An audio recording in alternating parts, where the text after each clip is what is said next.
Vortex Prime was a world where the laws of distance were more like polite suggestions. The planet sat at the center of a spatial anomaly, a place where the fabric of reality was worn thin. This allowed the native inhabitants, the Phase-Wraiths, to master a technology that made every other species in the galaxy look like they were moving in slow motion, short-range instantaneous displacement. To the rest of the galaxy it was known as blinking. The Phase-Wraiths didn't fly their ships through space, they danced through it. Their vessels were elegant, needle-thin shards of obsidian that could teleport 50 to 100 meters in any direction in a fraction of a millisecond. If you fired a laser, they weren't there when the light arrived. If you launched a missile, they would simply blink behind it and watch it fly into the void. They fought like ghosts, flickering in and out of reality, striking from the shadows of the fifth dimension and disappearing before a human pilot could even scream. For decades, the Wraiths were considered the ultimate predators of the sector. They didn't need shields because they never got hit. They didn't need heavy armor because they were never there to be touched.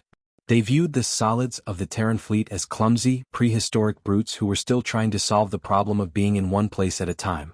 High Chaser Xylos of the Phase-Wraiths watched the human 12th Expeditionary Force enter the system. He pulsed a sequence of chromatic light through his command bridge, a gesture of profound arrogance. He signaled to his fleet that the clumsy ones had returned, bringing guns that calculate trajectories and sensors that track heat. He mocked them, stating that you cannot lock onto a thought or hit a shadow that refuses to stay cast. He told his warriors to let the humans fire and exhaust their magazines into the empty air. The humans were there for the rift cores, dense clusters of exotic matter that powered the Wraith's teleportation technology. But every human attempt to seize the cores ended in a graveyard of drifting hulls. The human point defense systems were useless. The blink rate of the alien ships was faster than the refresh rate of the human sensors. The humans were trying to play a game of chess against an opponent who could move their pieces anywhere on the board at any time. But the Phase-Wraiths had made the fatal mistake of assuming that momentum was a weakness. They thought that because humans had to obey the laws of physics, they were slaves to them.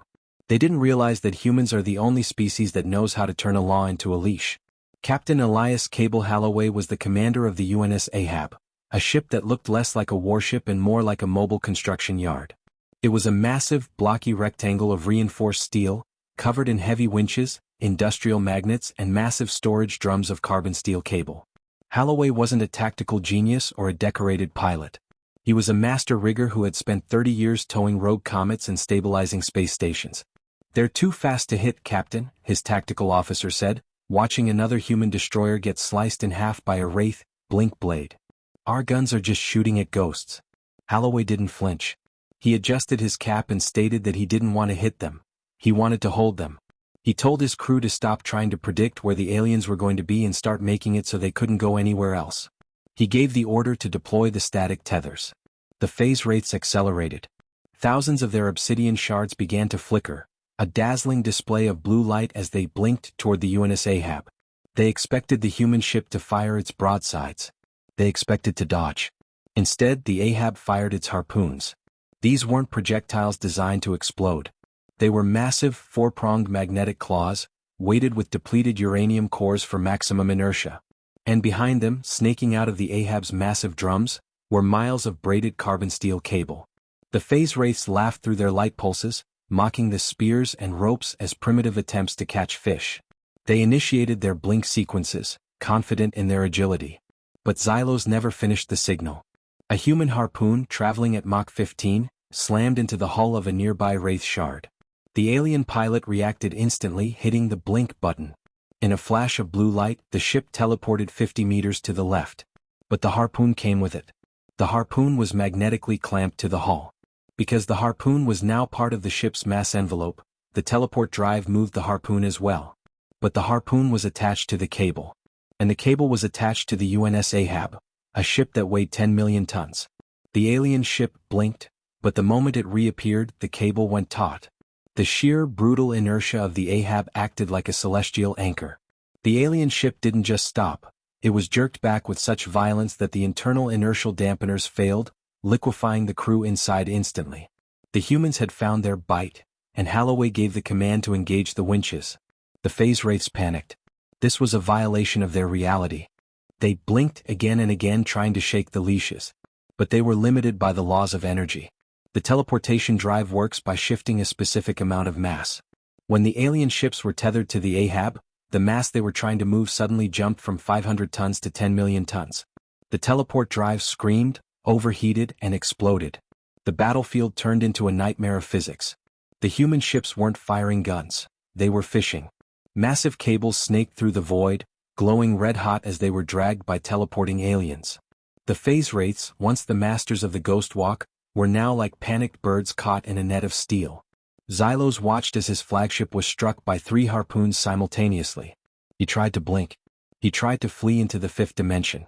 But the Ahab had anchored him to a nearby moonlet.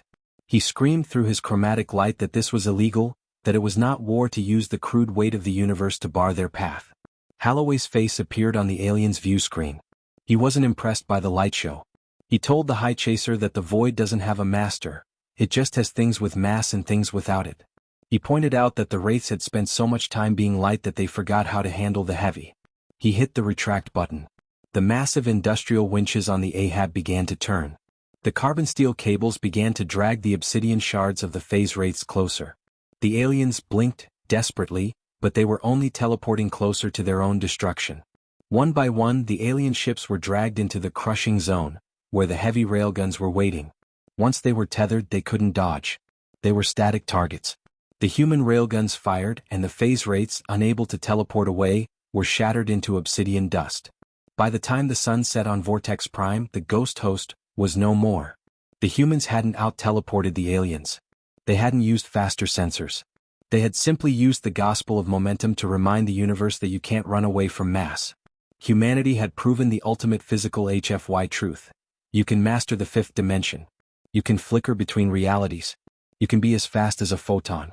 But if a human can get a hook into you, you're not a ghost anymore. You're just a weight on the end of a line.